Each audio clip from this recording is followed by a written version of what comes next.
Maniniwala ka ba kapag sinabi ko sa'yo na pwedeng matanggal yung body odor mo dahil lang sa sabon? Yes. Pwede.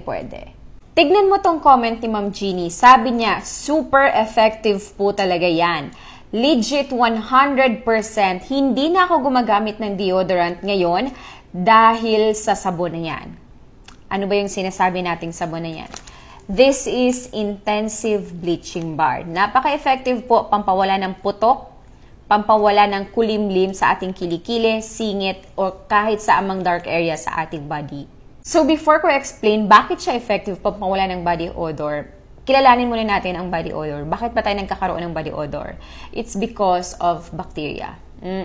Yes, bacteria, dumi, dirt. May mga dirt po kasi nagka-clog sa ating skin, especially kapag ang trabaho natin ay masyadong mausok, masyadong maalikabok. Alam niyo yung mga trabahong ganun, or kapag nagko-commute tayo, tapos pag hindi tayo maligo ng tama, pag hindi tayo naglinis ng body, magka-clog yan.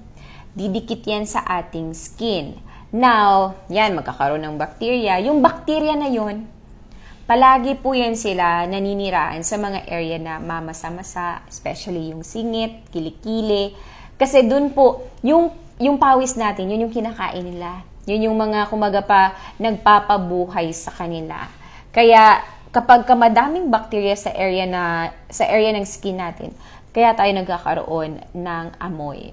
That is why it is really important to use intensive bleaching bar kasi nakaka-exfoliate ito. Kailangan po natin mag-exfoliate 2 to 3 times a week para matanggal yung dead skin. Para mawala yung mga bacteria, para mawala po yung mga dumi, mawala yung mga dead skin natin na pwedeng nakadikit doon yung mga bacteria.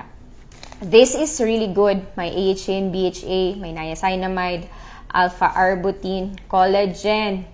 Meron ditong titanium dioxide, yes, azigligic. Meron ditong bearberry extract. And what's good about this? FDA approved. Ayoko na mag-hard sell. You just try. If you have body odor, gamitin mo to every day. Magbabad ka 2 to 3 times a week. And I'm telling you, magiging malinis ang katawan mo.